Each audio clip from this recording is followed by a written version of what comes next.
Hi, welcome to Arts and Entertainment. With Chris and Randall. I'm Chris, I'm Randall. and welcome to our show. First, I hope you're doing okay. Hope you're in a good place. Hope you're safe. Just want to give a shout out. I think this is a friend of yours, Brandeline Turner. Did I say that name right? Oh, Randall Turner, yeah.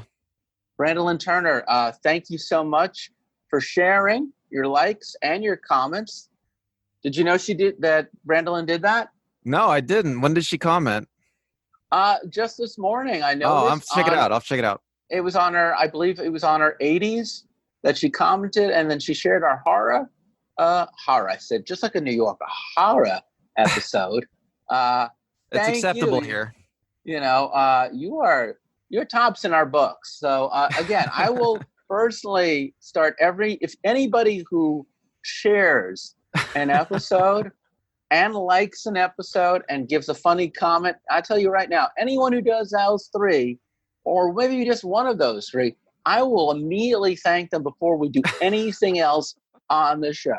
Because would you agree, Randall, the people who like us, who subscribe to us, comment on us, and most of all, share us, you're the best kind of people, right? Yes, we love all the comments, feedback. Yes, definitely. And again, this is a great way of saying, if you like this show, please like and subscribe. If you hate this show and you want to hate watch, like and subscribe.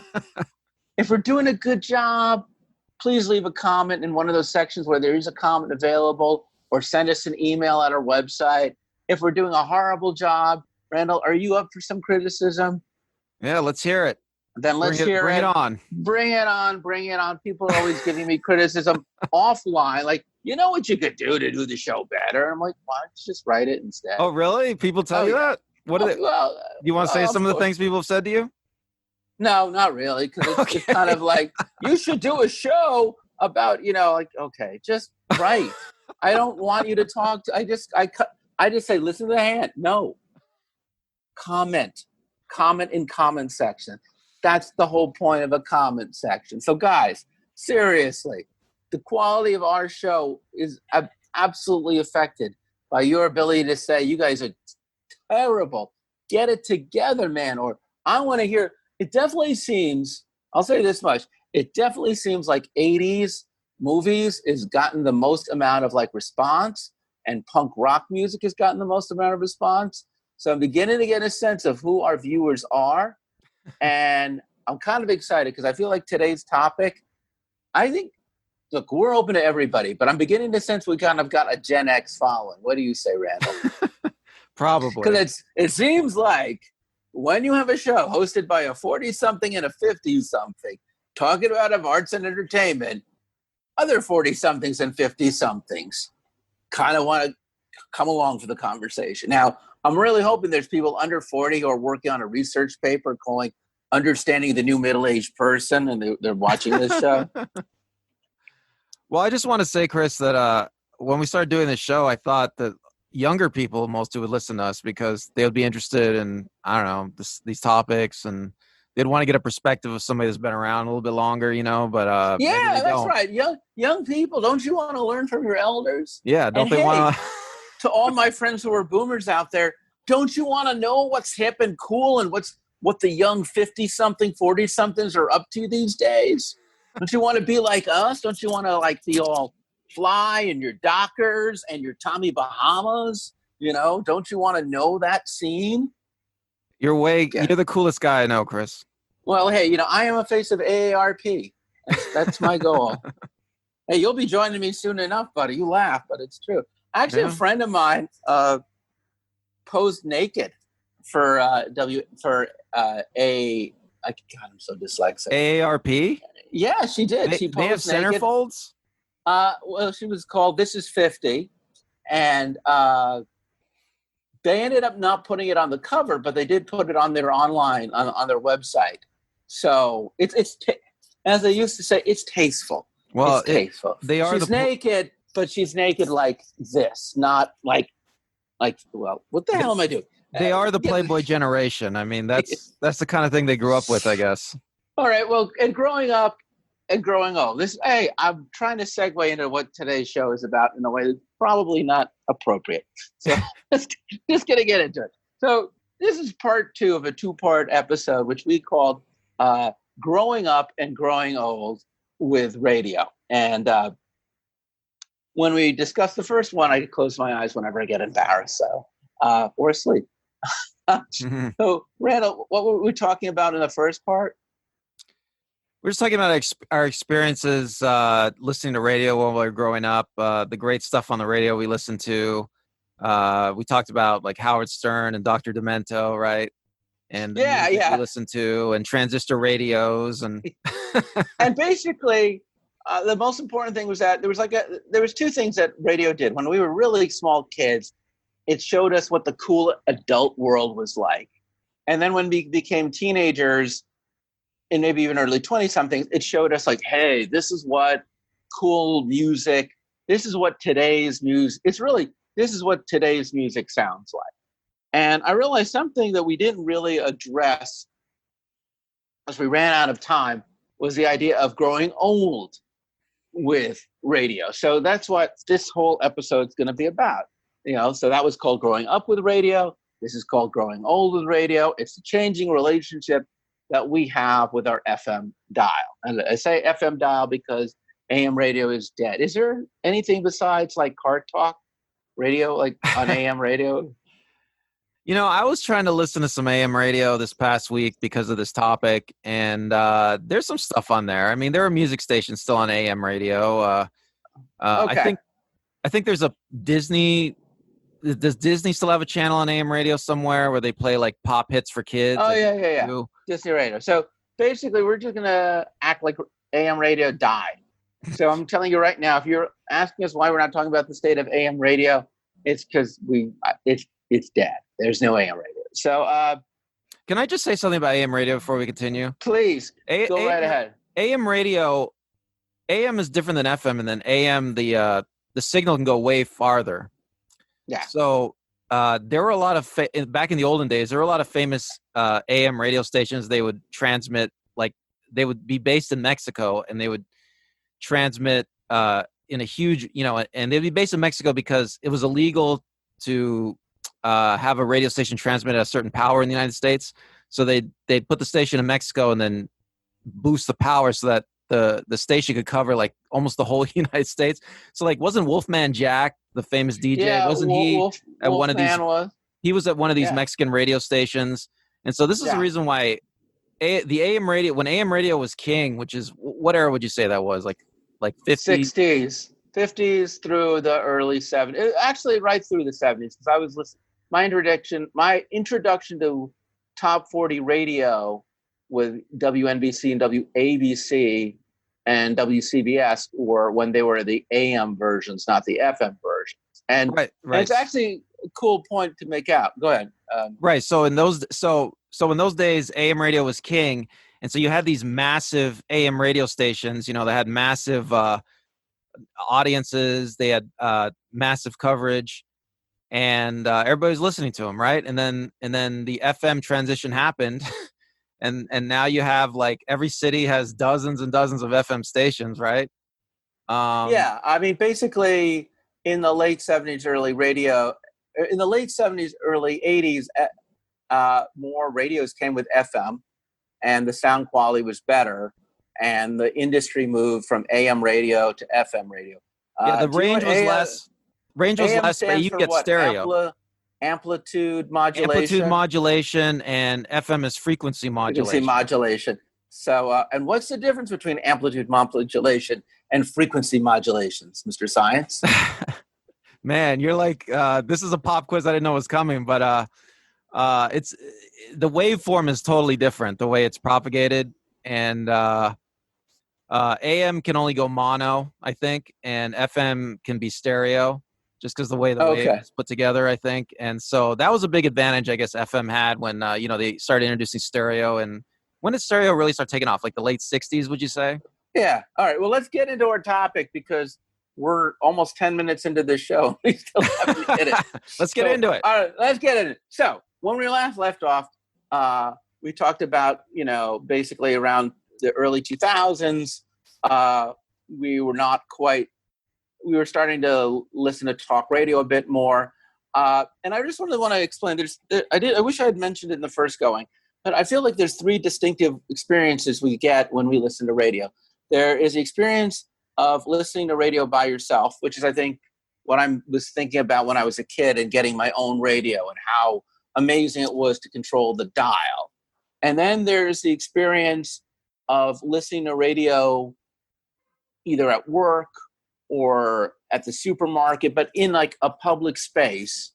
And then there is the experience of listening to radio with like family or loved ones or friends, which is a shared experience. And I guess in this episode, we're really going to try to talk about all three of those, plus the business of radio, which isn't something we really had a lot of chance to get into earlier. So it's a little bit more expansive. I can tell you one of the interesting experiences for me is I had a telemarketing job at the beginning of the 21st century. And I was sharing a booth with a guy who was slightly older than myself. And we had a transistor radio. I had one because a friend of mine had given it to me. And he suggested instead of listening to pop music, because the commercials were just so loud and obnoxious, that we listened to KUSC, which is USC's classical radio station, hosted almost like 24/7 by a DJ named Jim Shveda. And that was a big turning point for me, because that's really when I got into listening to classical music. He's a great DJ. He didn't just play the hits. He played all sorts of classical. The station, because it was a university, played all sorts of classical music. Ironically enough, I started out myself as a classical music DJ who only played American composers because I wanted to have a niche show. So it was very strange that it took me almost 20 years to go from listening to Aaron Copland's Appalachian Spring to having someone else play Aaron Copland's Appalachian Spring, and to really enjoy that experience again. And then I got really into going to the Hollywood Bowl for classical music concerts and really listening with a deep affinity for classical music. And for a number of years, if I was by myself, my go-to station was KUSC to listen to classical music. Or if I was with a friend who had a background in classical music, that would be the station that we would both like to listen to, just because there's something about either when you're by yourself listening to classical music that can be very stimulating or calming. And there's also something quite lovely about being in a job you cannot stand and listening to beautiful classical music to remind you that art can exist even in the worst environment. And there's something about listening to classical music, especially if it has a melodic feel, with the person you're with, it kind of it underscores the moment of this experience in the same way that score music might work in a film or TV show. Have you ever gone through any period where you were listening to classical music on the radio? Yeah, I mean, I've gone through times I listen to classical music on the radio. I mean, there's God, I'm trying to remember the channel now. There's a channel in LA that plays all sorts of classical. I mean, KUSC. That's the same one we're talking about. I think you're right. There's another 41. one. There's the one that plays like all the hits, and I forgot their name now, but K Mozart is, I think, the call letters they go by. There's also a jazz. I mean, maybe it doesn't count, but there's also a jazz station. Yeah, same idea, right? That I like to listen to. But yeah, I have listened to them. Yeah, I think it's K-Jazz. Is K-Jazz still? Actually, K-Jazz and K Mozart are all down the street from me, from the same. They come out of the same place. I think there's also they also have a country station, which I've never gotten into. But yeah, so so was there a time where you all of a sudden just got into that on radio? Tell us more. Yeah, I mean, there have been moments in my life where I start listening to a certain station a lot. Yeah, of course. I mean, I think that's what everybody does, right? It's like, well, that's what we used to do. I mean, today with smartphones, it's not the same, right? But in the olden days, you'd for a couple of months, maybe driving to work, you'd get hooked on some kind of channel, and you'd never change it. Yeah. And speaking of that, back in 2003, when you and I first met, driving to work, we had a job that basically kept us on the road all day. You remember? I hope you do. Otherwise, I mean, I'm 10 years older than you, so you better remember. So of course. We without mentioning who our employer was, we had a job where we went all over Los Angeles County putting how do you explain promotional materials around town, around all the entire county of Los Angeles, which is very big. So we would get in the car at the beginning of the day. We'd drive to wherever the heck we had to do. We would place our promotional material there, and then we'd get back in the car and drive back. And I would say we were probably averaging a minimum of like 2 hours of our workday in your car, just listening to radio. More like drive time. More like 6 hours, but yeah. Right. But it's right. So it was a lot of like drive time radio. I don't drive. So for me, it was really my first experience of what it was like to be a commuter, where you start your morning in drive time, your afternoon in drive time, you got the lunch hour special. You're just in that car all day long. Didn't we spend most of our time talking though? I don't remember listening to the radio that much. Oh no, I remember a lot. We would listen. We had this happen where we'd start off by listening to, I remember it distinctly because you and I both liked, and we kind of bonded over this. We both liked NPR. Oh, yeah. We both liked, what's the Morning Edition? So we would always listen to Morning Edition on the way at the beginning of our route, and they would always have really interesting stuff. And Morning Edition, and then on the ride back, we would listen to maybe NPR a little bit for All Things Considered. But that would normally come on really at the very end of our workday. I just want to say something about NPR. Yeah. Before we go on, I mean, NPR is kind of, the format of NPR is kind of a throwback to the early days of radio, when radio was more like TV. I mean, there was a time when radio was heavily programmed like television, you know, with all sorts of different kinds of programming, fiction programming, you know, drama, news, right? All sorts of feature programming. And but that all left radio because it's too expensive now for radio, right? Well, but NPR kept it up. TV is really that domain. But the thing I think, even if we were honest, is pretty much, with the exception of the show Morning Becomes Eclectic. And actually, that was neat because I knew the disc jockey at that time. And he was one. I have this interest in disc jockeys. So his name was Chris Doritas, and he did a show called Morning Becomes Eclectic. And it was neat to hear radio that was commercial free, that played music, popular music, rock music, alternative music. And I remember meeting him, and he had started out as a college DJ, very unassuming guy, not that much older than myself. And I always thought how cool it was to just be able to play radio, like just play rock and roll, alternative music, jazz, anything you wanted, anything that interested you, and to do so without commercial interruption, to do so without a playlist. It reminded me of being a college radio programmer. And I thought, man, that felt like in 2003, like the most unique thing. But pretty soon, while you and I were on the road, we had to listen to, you know, KOLS, K-Earth. These are, if you don't live in LA, basically, at the beginning of the 21st century, the kind of radio station that would play classic rock, the kind of stations that would play alternative music, the kind of stations that would play a mix of contemporary rock and classic rock. There was something called oldies, where if you wanted to hear like music from the 60s and 50s, there was top 40. And you and I would just kind of listen to the stuff that we like. I remember once, more than once, when the Beatles would come on, you would just break down a Beatles song to explain what made this song so interesting. Do you remember that at all? Did I? Yeah.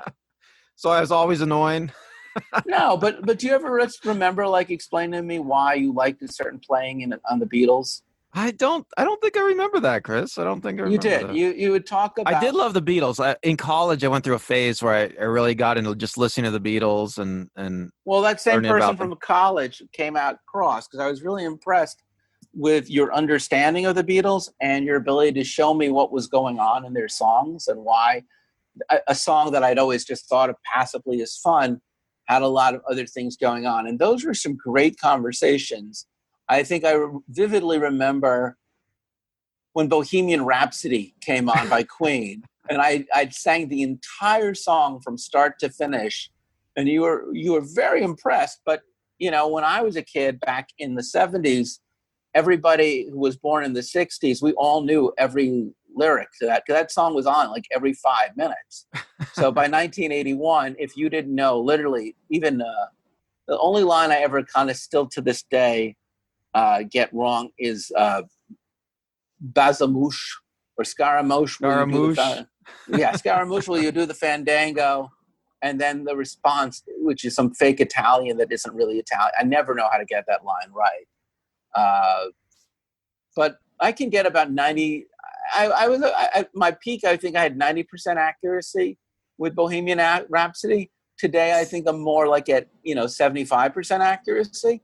And then I remember later on, we must have been hanging out. We ended up doing karaoke on Bohemian Rhapsody. Do you remember that? I'm sure we did karaoke many times. Yeah, we did that, and I remember that. But that was fun, and it really pointed out that one of the coolest things always is when you get to listen to radio with a friend, in the car on a long drive, and the tune comes on, and like, doom, doom, doom, doom, doom. I mean, look, Wayne's World, so you remember them going like doom, doom, doom, doom, doom. And that kind of experience can happen with so many different songs depending on who you were in the car with. And then I guess because you and I ended up doing different jobs and different things, I certainly liked a lot of the music from the early 2000s. Like, did you like bands like Phoenix or Franz Ferdinand or The Strokes? I don't really know those bands that well. Who were you listening to in the early aughts? The early 2000s? Yeah. That was kind of a dead time for me for music. Yeah, I mean, after grunge kind of started petering out, I just lost a lot of interest in music. Okay. Popular music.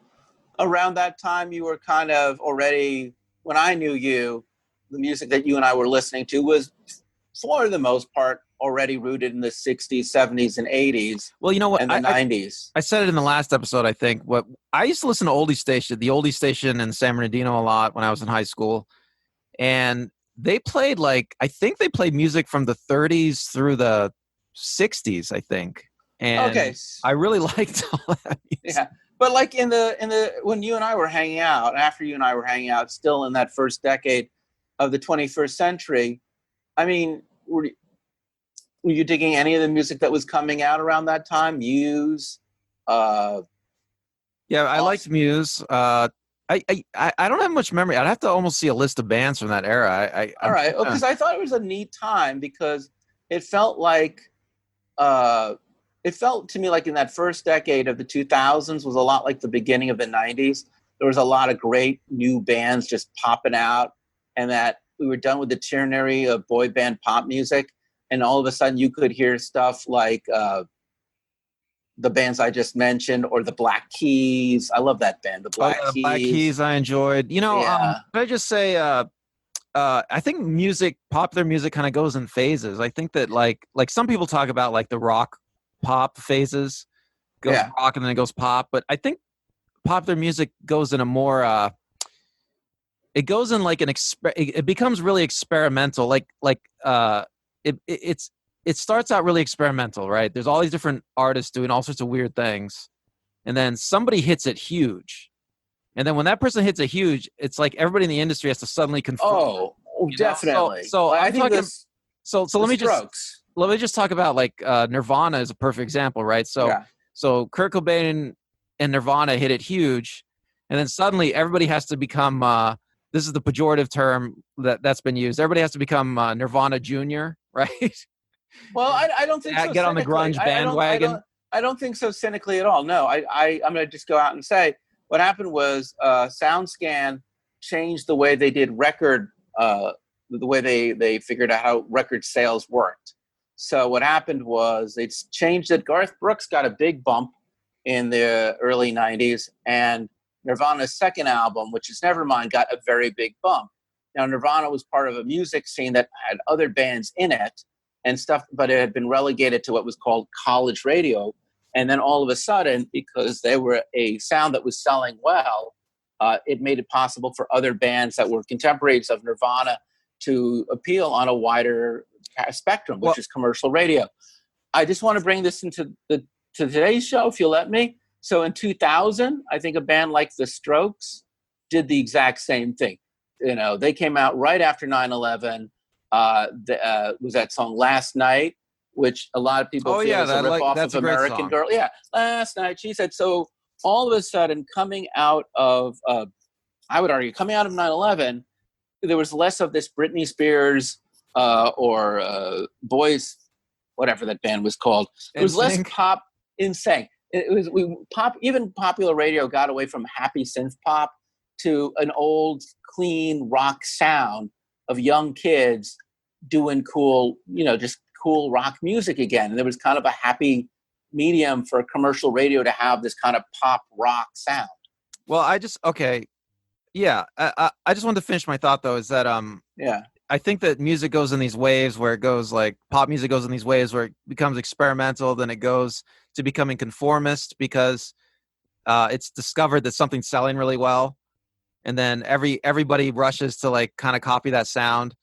And then radio is market driven. Absolutely. Right. But what I want to say about that is I like the experimental phases, I think, more than the that when pop music goes through experimental phases, I always like that better. I almost feel like when you turn on the radio in the car and you listen to like pop stations, especially new music stations, you can always tell what kind of phases, and the pop music's going through. Because if you turn on like a new music station like Kiss FM in LA, right, you turn it on and all the songs sound the same, it's like pop music's going through an obvious, they're going through like a non-experimental phase. They're going through the conformist phase. But I love it. I love it when it goes through the experimental phase. You turn on Kiss and like every song is weird and different. That's what I like. Well, I'm going to get back to your point in a bit because I think as the show progresses, that point is going to become very important. But I will say, like in the early aughts, you definitely had things like Danger Mouse, Broken Bells, a lot of really cool. And right into like the beginning of that second decade, Foster for the People, you had a lot of bands that were just, I love pure power pop. And there was a lot of good pure power pop, really good young rockin' stuff. But at the same time, I remember this was the period in which I got an MP3 player. This is the period in which every car had a CD player. Every car you could connect your MP3 player to. This was the beginning of YouTube. Pretty soon thereafter, there was Pandora. Pandora begot Spotify. And very soon, when I was listening to music in a car or when I was listening to music on my own, but just in headphones, I was really back into being the curator of my own music, either from my collection or places like Pandora that were using what do they call that? That's a computer word. They were an algorithm. Thank you. So that they were curating music based on the music I already liked, and they were doing it really well. So I remember I had every job I had a computer.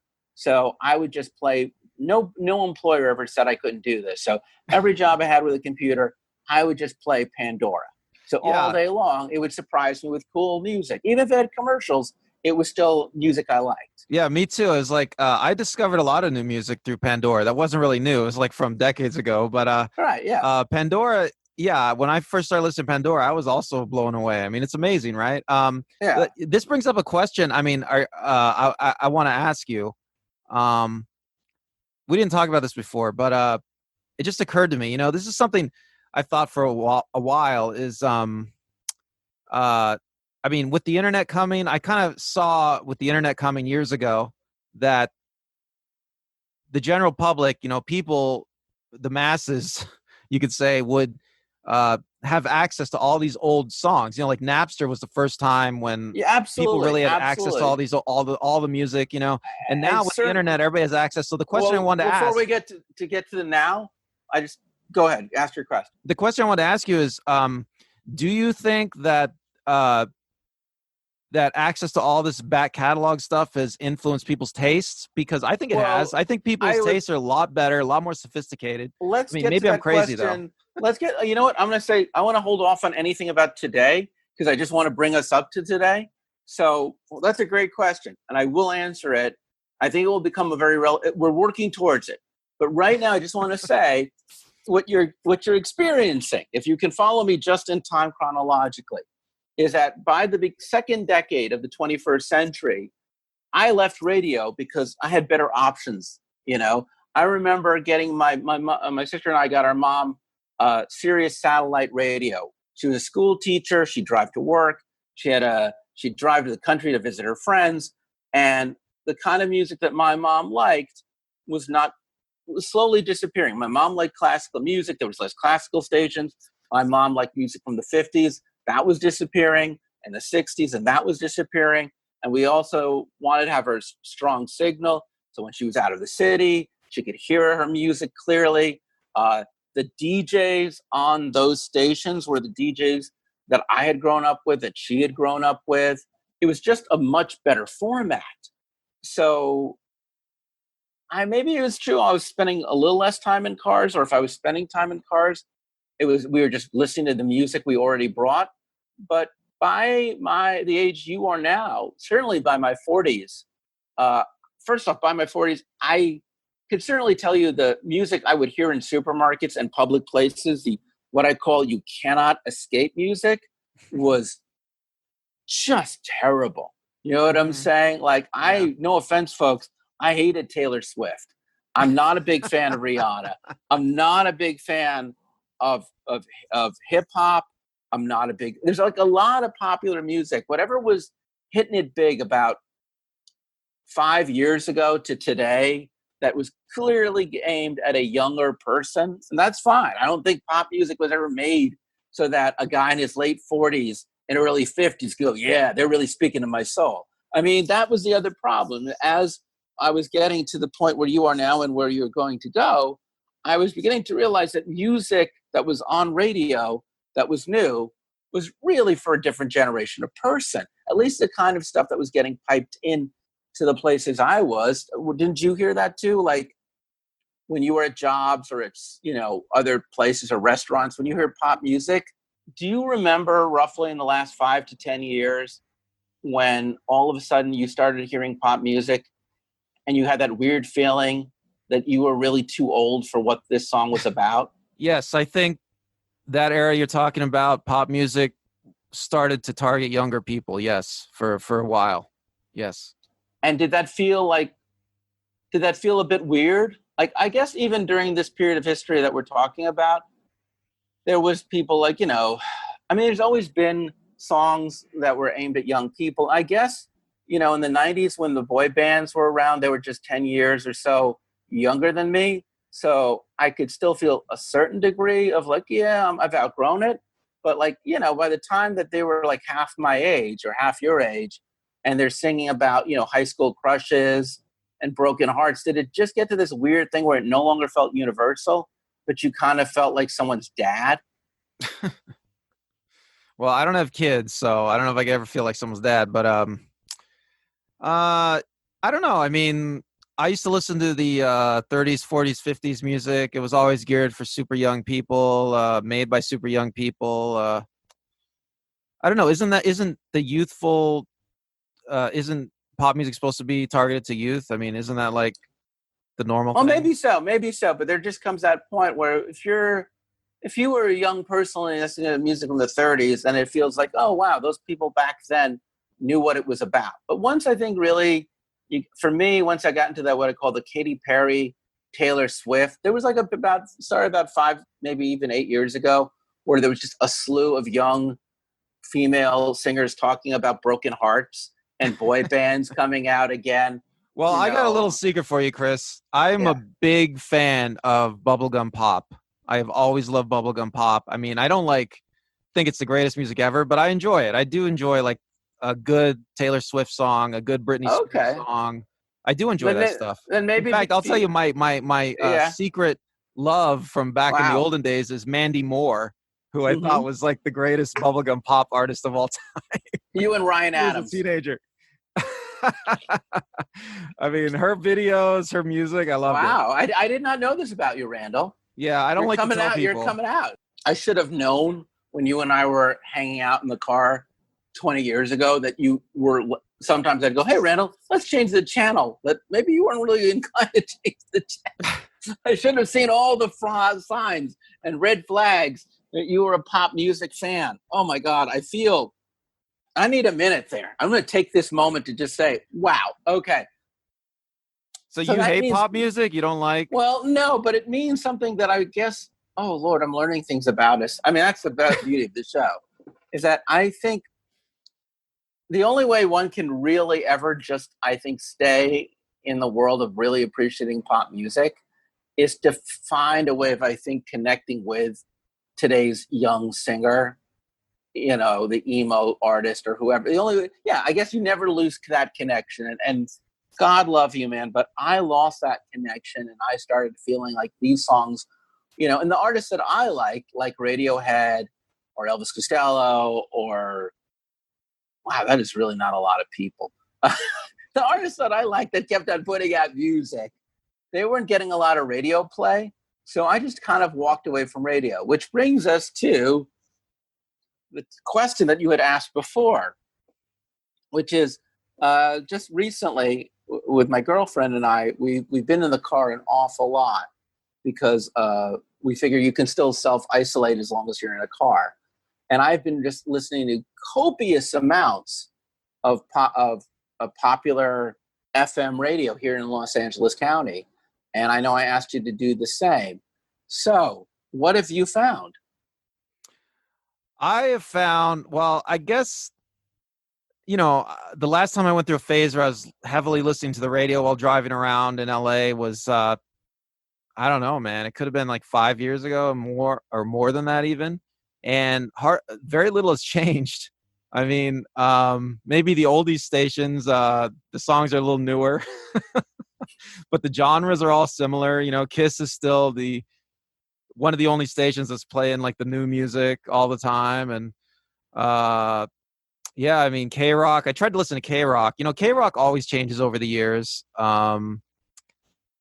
K-Rock always, I don't know, K-Rock is a weird station, right? I mean, they're always kind of changing their format. I think you're talking about KROQ. And actually, this goes to your question, which is you said music comes in. Your question I asked you to wait for was, Chris, do you think music comes in cycles? Does it go from a creative time to a non-creative time, to a more conventional time? So here in Los Angeles, from the 1970s up until I think last year, one of the most innovative radio stations was a station called KROQ or K-Rock. And in its history, they had DJs who really were distinctive and legendary. They're not the only major rock station here in Los Angeles, but they wore the moniker of being the newest and most innovative rock station. They had guys like Rodney Bingenheimer, who would, and I think, did we discuss Rodney Bingenheimer last week? I think we did last time. Could I just say about K-Rock? Yeah. One of the hallmarks of K-Rock seems to be that they don't play electronic music, and they like to play more band stuff, rock band stuff, and there's something else I was gonna say. I would say you're completely right as long as you ignore New Order, Depeche Mode, and any Human League. Sure, absolutely. If the synthesizer is considered an acoustic instrument, I 100% agree. Well, see, with you. those bands tried to be electronic bands. Let me have my point. Yeah, go ahead. Which is that in the 70s, 80s, 90s, they broke a lot of new bands in LA. They were really innovators. I don't know if their Arbitron ratings ever got to the top of the list, but bands like Beck, Radiohead, Offspring, Sublime, Green Day. If you heard them first, on KRQ, K-Rock.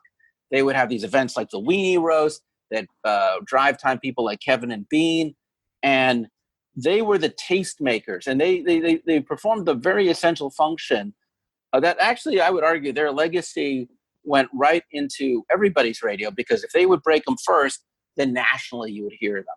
And then just this past last year, or actually I think this year, the owners of that station took away their format and brought in a new format, which is mostly, I would argue, a contemporary youth-oriented top 40 radio station format with a few sprinklings of classic 90s and early 2000s pure power rock that we just mentioned, occasionally maybe one 80s song that was a big hit. And they migrated the more new wavy stuff to another station that they owned, which up until recently had been more of a pop station called Alt 97, which is a mixture of still some new music, but less.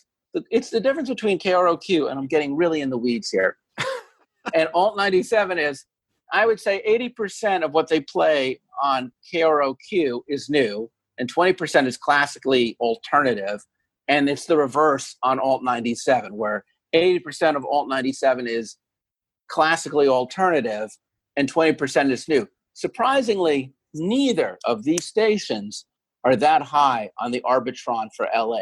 And we did a little research beforehand, and we found that the top stations in LA, all with the exception of maybe two that were, if you eliminated, what did we find? If you eliminate Latino music, talk radio, and just deal with rock and pop, what was there, two stations on that top 10 list that were really like contemporary top 40 rock or pop?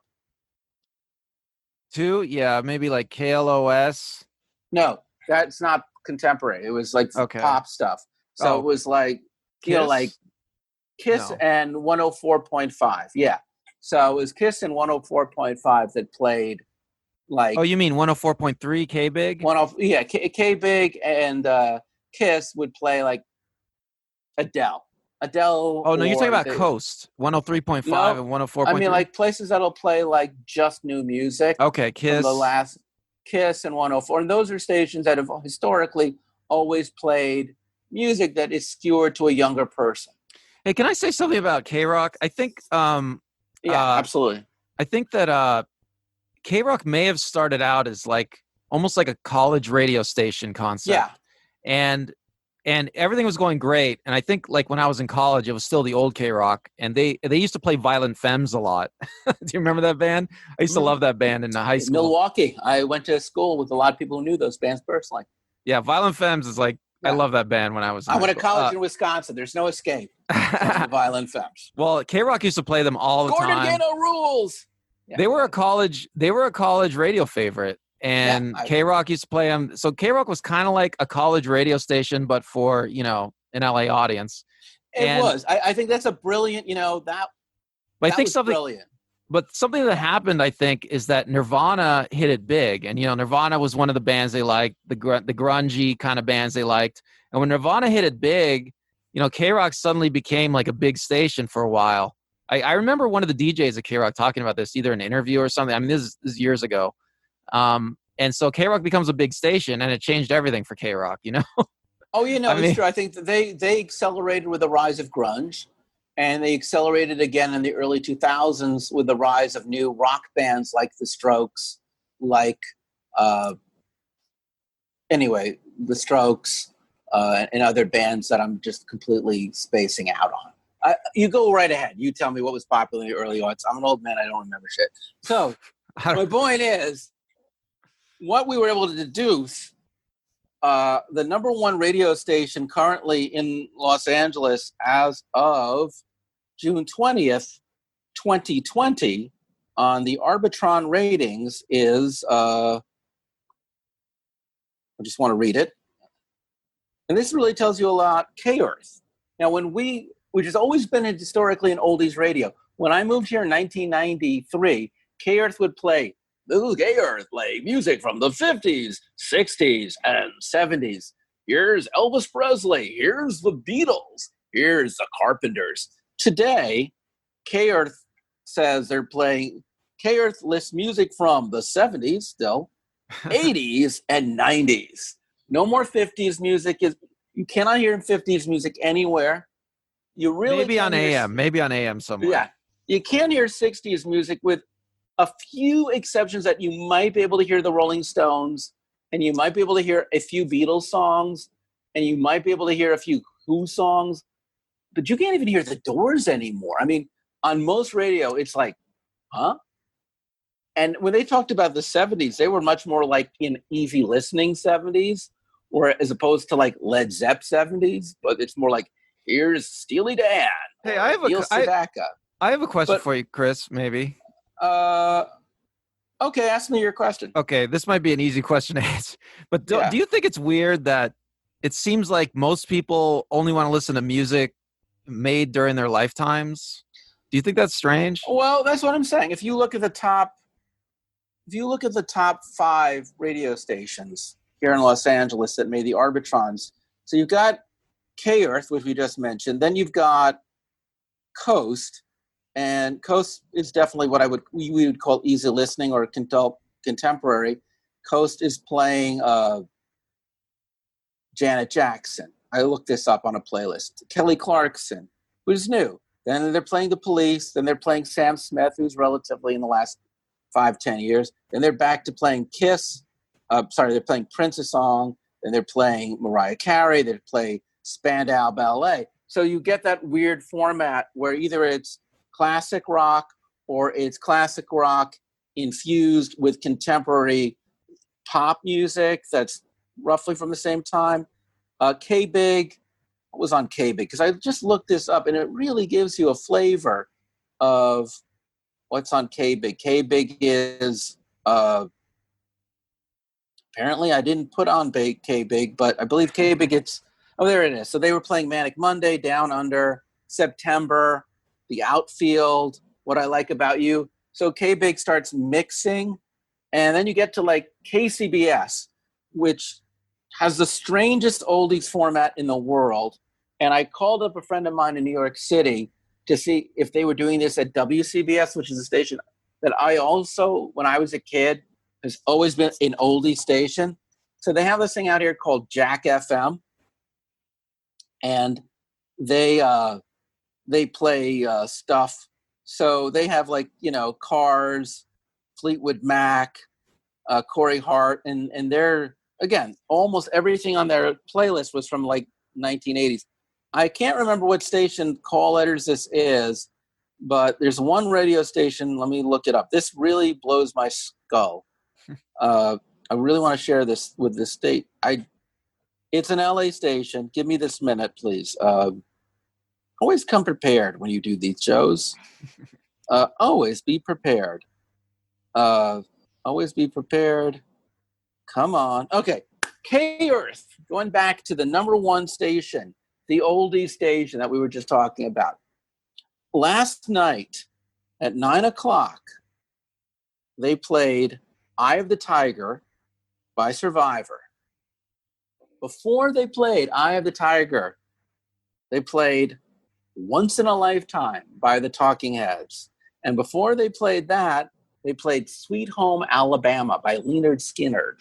Now, as a 54-year-old man who remembers exactly when all of those songs first debuted on the radio, all of these songs certainly would be played in 1982.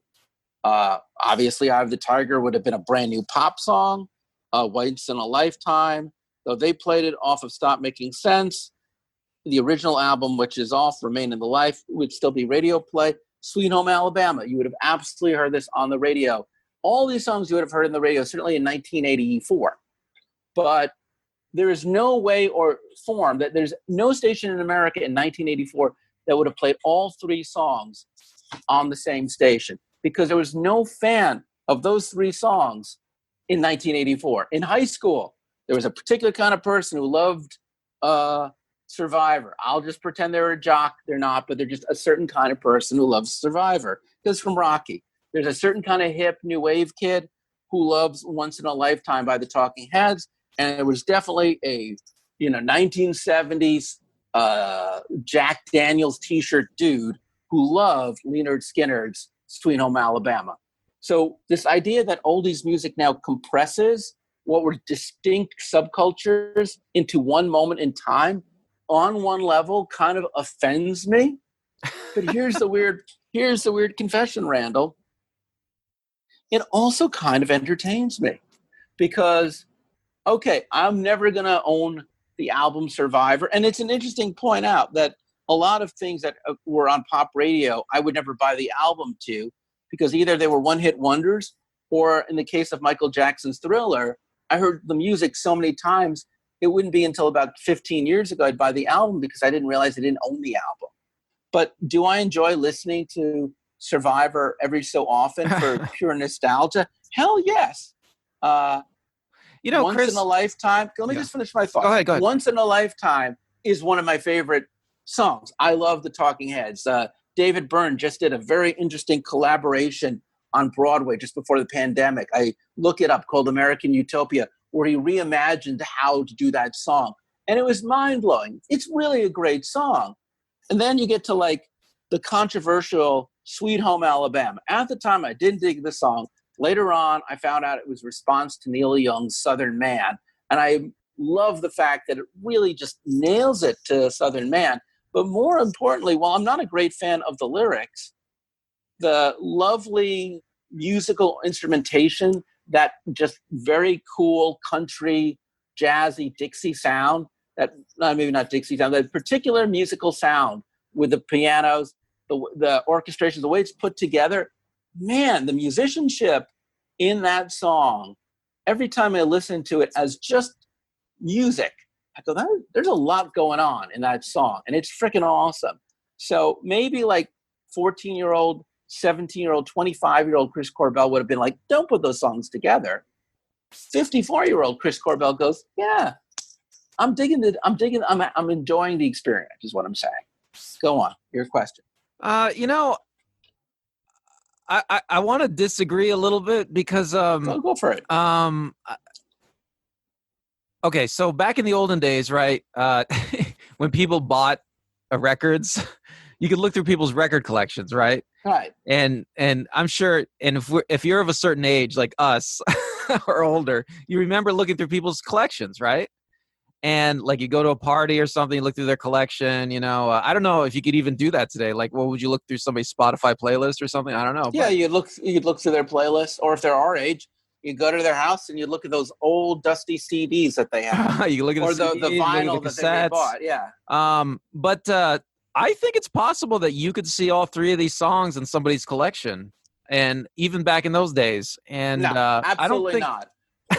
No fucking way. No, dude, I'm 10 years older than you. Let me tell you, I remember when your musical choice was a political choice. If you were one of those kids who had on an army jacket or a jean jacket in 1982, and you just listened to like Led Zepp and Pink Floyd, you belonged in one camp. On the other hand, if you wore your members only jacket or your Michael Jackson kind of leathery jacket and with anything with freaking epaulets, and you were listening to Journey or Survivor, you were a pop kid, you were mainstream. And if you had the audacity to like wear an overcoat in the middle of summer, or a sports jacket, or a old blazer, or cut the sleeves off your shirt and listen to this really weird punk new wave music, you were in another camp. These were very, very specific, like religions that you would choose. I don't know, Chris. Maybe you're right, but maybe you're right about this. I was there. That's all I can say. I don't know what it was like. By the time you got to high school in San Bernardino in the late 80s. Well, I've always listened to oldie stations. I've always been more politically neutral about all this music. I mean, I was never in any kind of like in crowd ever. So I've always been more politically neutral about all art.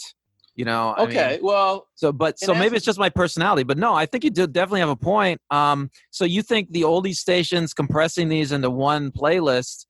Why do you think that happens? Is it because the time has worn away the politics of these songs? Well, it's a number of things. First off, I have been fortunate enough to just always have this hobby of talking to DJs, and I've been really fortunate to write to DJs of all ages. I've talked to the DJs that I grew up with. I know DJs in LA radio, and there's a couple of things that are happening. First off, DJs have less control now in picking their own music. There's fewer and fewer stations where a DJ controls what they pick. The average age of it, there was a whole generation of DJs that we grew up with that have basically either retired or they just stopped getting hired. DJs don't keep their jobs forever. They move around from town to town. Stations change their format. There are a lot of DJs right now who are in their 40s and 50s who came up when we came up. And if they're lucky, and a great station, I cannot say enough out here, is KOLS. KOLS plays rock music, new and old, and KOLS plays deep cuts. It's still one of the few stations where DJs have a lot more control. And I love listening to that station for that reason. But Cumulus is one of these radio stations where they impose a playlist. So playlist stations, radio is always a business. It's always about hitting a particular demographic. And when you and I were young, there was a lot of money for teenagers to be found in radio. Teens were listening to radio, they ruled the demographic, and that's what it was about. And then teenagers, they were the first people to embrace the new technology. I feel like they just never have that same relationship to commercial radio that we had growing up. It never was the source for them to find out what bands were new. It was just never their entree into the big world of adulthood. It never kept them invested. And I came across, just minutes before we recorded this, I came across an article from Inside Radio dated December 11th, 2017, called "What's the Musical Future of Oldies Format?" And station director for New York's WCBS says this. He says, "You don't rock too hard, but songs that may have been considered very loud at one point in time aren't loud anymore. We play Sweet Child of Mine by Guns N' Roses on WCBS. That's not a loud song for somebody who was in high school in the late 80s when that song was out. They're right now our core demo." Boom. So, oldies radio today, which is definitely, or a mixture of oldies radio here in at least LA and in New York, is a dominant market because the kind of person they want to get to is someone who was in high school in the late 80s. I was in college in the late 80s, so I guess I'm peripheral to that. Hey, Randall, what year did you start high school? I think it was 88. Congratulations. You are sitting right in the core demo. Radio is made for you. Today's pop radio, today's FM radio is made for Randall Mills and a little bit for Chris Corbell. So it's one of the few formats that has aged with us. You know what I'm saying? Movies don't age with us. You know, James Bonds get younger. TV series go off the air. They get rebooted. They come back again. They have a new cast. Novels, the novelist dies. A new generation writes their own work. But only in the land of radio has time truly and purely stood still. Yeah. They're always chasing after the same demo, right? As they age. The exact same demo. They're not chasing after today's young people. They're chasing after people who are today's young people in the 70s and 80s and early 90s. That's who they're chasing after. They've been, in a weird way, the fallacy of KROQ, I'd argue, is they had developed a core following of the same listener for 20 years, and they thought it was time to shake that person off. And that was such a big mistake because that person just migrated to the stations that would have played the kind of music K-Rock would have played 10, 20, 30 years ago, but now you find it on the other stations. You know, what I'm struck by in that quote, though, is that DJ is talking about Sweet Child of Mine in a purely aesthetic sense, right? I mean... Actually, it's a station director, not a DJ. It's someone who builds playlists that... Because WCBS doesn't have DJs. KCBS doesn't have DJs. That's even bigger than a DJ. Right. That's a program director. Right. So he's talking about it in an aesthetic sense. So it's like what you're talking about with how K Arthur's mashing up songs that are politically at odds with each other, but it's because they all, I guess, share aesthetic characteristics that make them pleasant in a playlist. Yeah, I mean, it's like time just wears away the politics of all these songs, right? I mean, well, I hate to say it, but I think the older we get, we no longer look to radio to find out what's new and exciting because I can't relate. You know, I don't have nothing against Post Malone, but when I hear Post Malone on the radio, it just goes through me like water. And I don't even really know if 5 years from now we're going to be listening to Post Malone. But when I hear Landslide by either Fleetwood Mac or I hear Blasphemous Rumors by Depeche Mode, all of a sudden I really go back in time and I'm transported to some other point in my youth, or I unlock something in the song I had never heard before that because I know the song so well.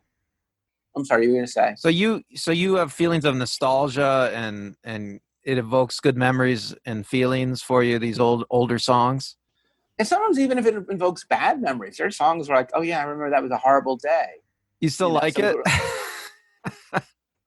Yeah, I still like it because it takes me back in time. Like there's somehow, my girlfriend is a professor of psychology, and she explains that memory is kind of like a scrapbook. So a song and a memory of an event, they might be in the same scrapbook together. So like if I hear there's a song from 1979, My Sharona, weird song. I love that song. But every so often, I remember I had a really particularly bad day, and that song was on the air, on the radio, because it's the number one song in America. And sometimes when I hear My Sharona, I'm 14 years old again, and I'm having a really crappy day, and that's the song that's on the air. And even though it's a day you think I wouldn't want to relive again, I do somehow find myself compelled. So it's the good days, it's the bad days, and then it's also, you know, when I'm in the car with someone like you, my contemporary, it's the ability to sing along to a song. I was in the radio again. My girlfriend and I, they were playing "I Can't Go for That," and she was going to do she did the Daryl Hall parts, and I did the John Oates parts.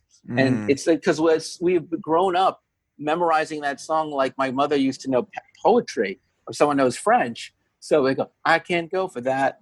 Oh, no, can't do. So that hobby of that. Or it's that moment like in my house where I'll just listen to oldies music because I just want something that's kind of distracting but doesn't take all my attention.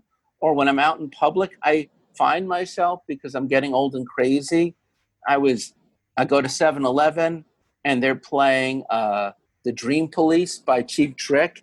And all of a sudden I hear it and I'm just singing out loud as I'm pouring my big gulp. And then I get in the car, you know, and I turn on KCBS and the same song's on, you know.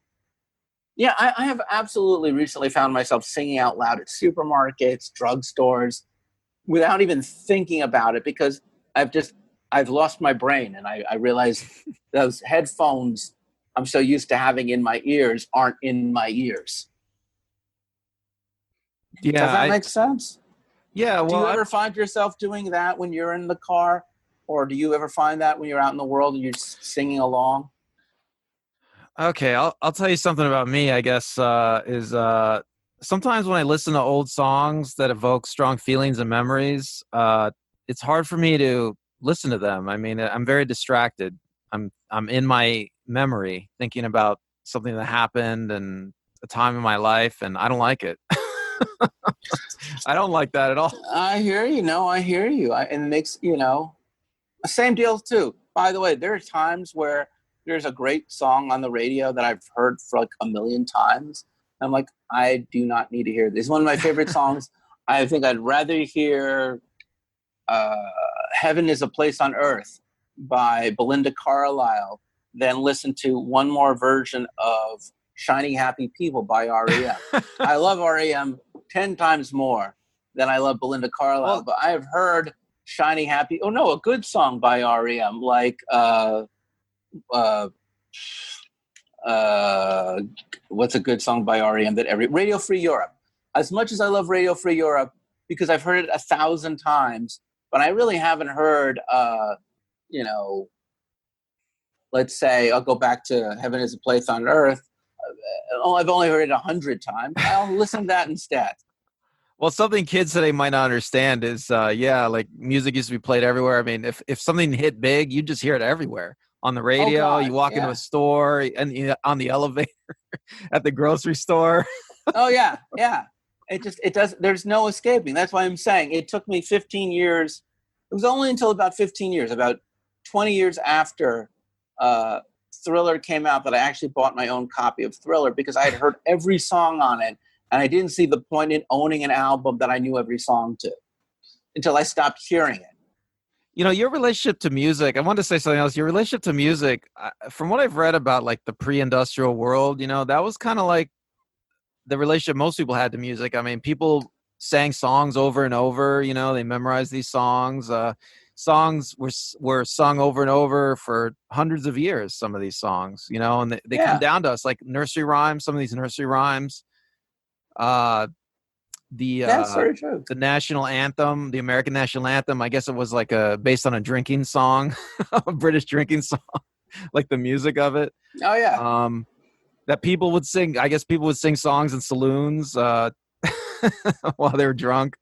So yeah, I mean, I was reading. So there's some scientific research into choirs. I don't know if you've heard about this, but apparently, singing in a choir is really good for your mental health. It's really good for your happiness levels. It's and for your physical health too. It's like something about singing with a bunch of people, singing something.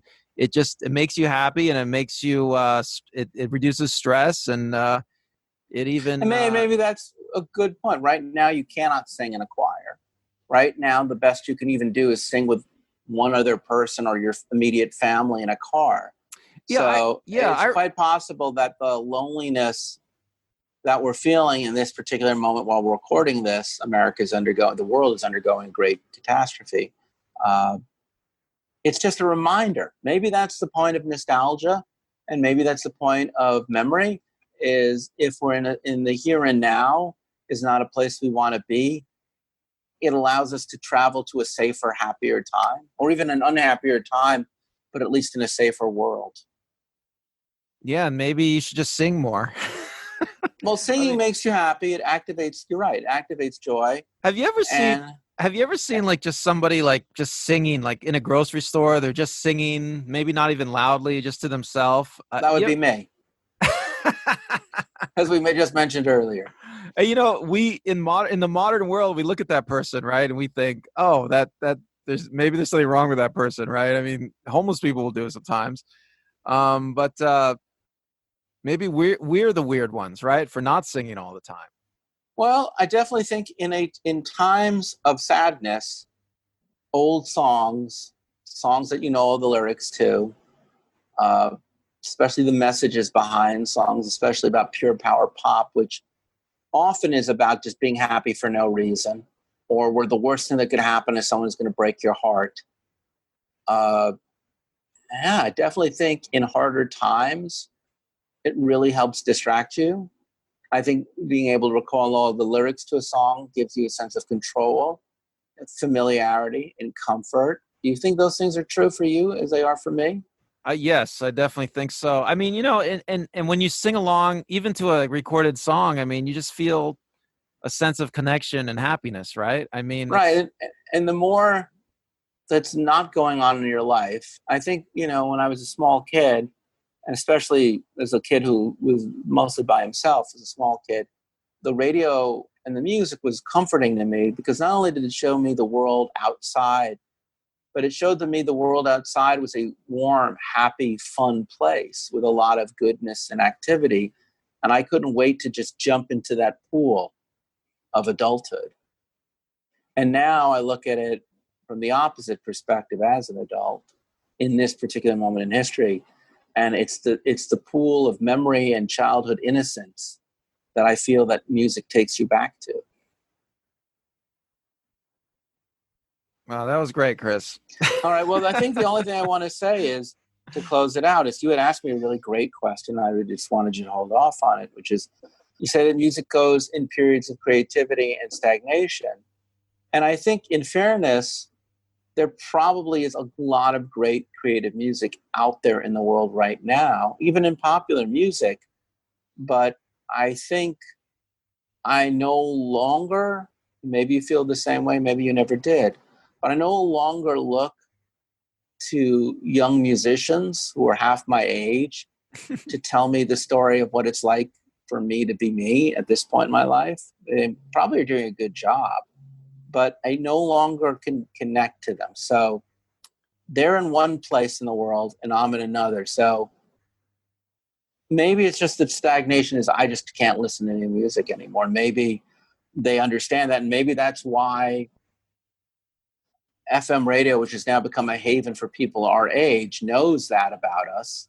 And they know that we don't really want to hear that much new music. And if it's new music we're going to listen to, it should sound like music we remember from our youth. So a lot of the new music I hear on the radio has kind of an 80s, 90s taste to it, even though it's not from that.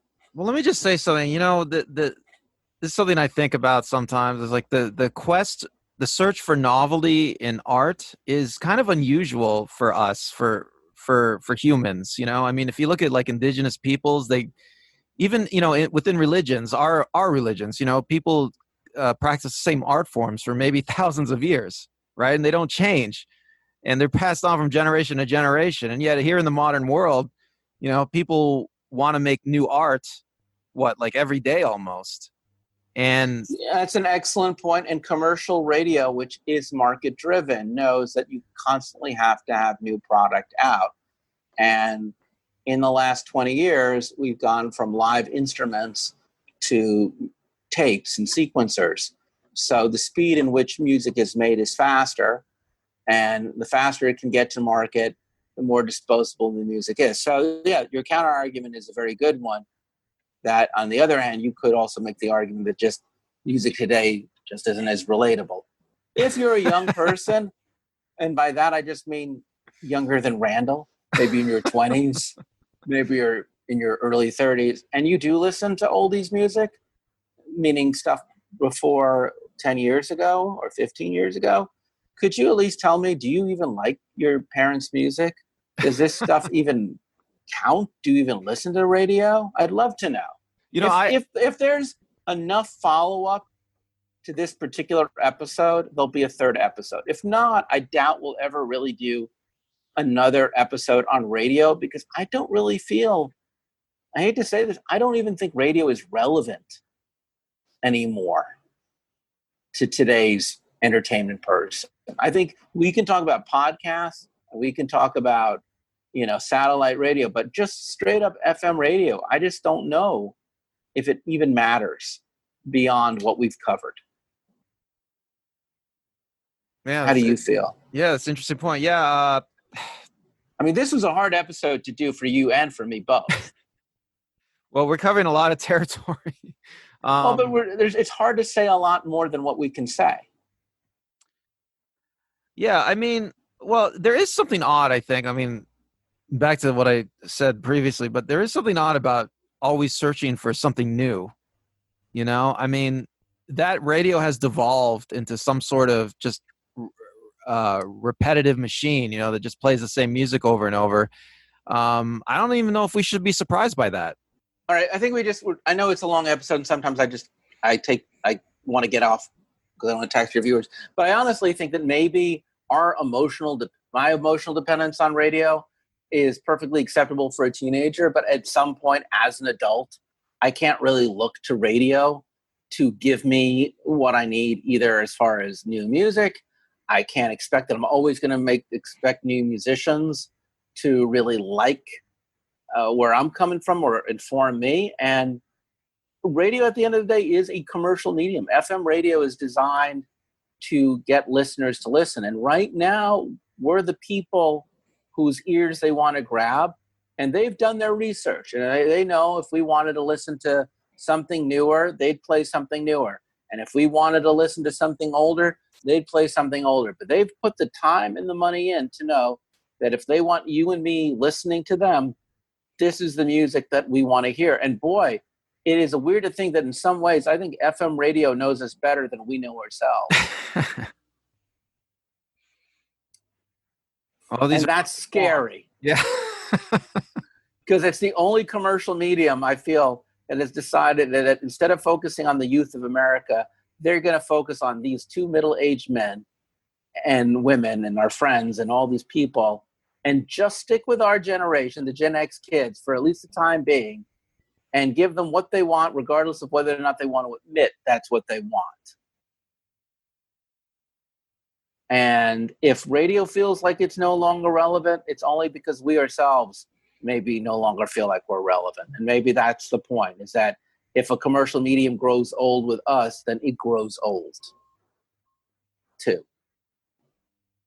I guess the only thing we'll know is when we're finally, probably in 10, 20 years from now, either we're going to be no longer radio's demographic, and like the boomers, we'll be shuttered aside for today's people.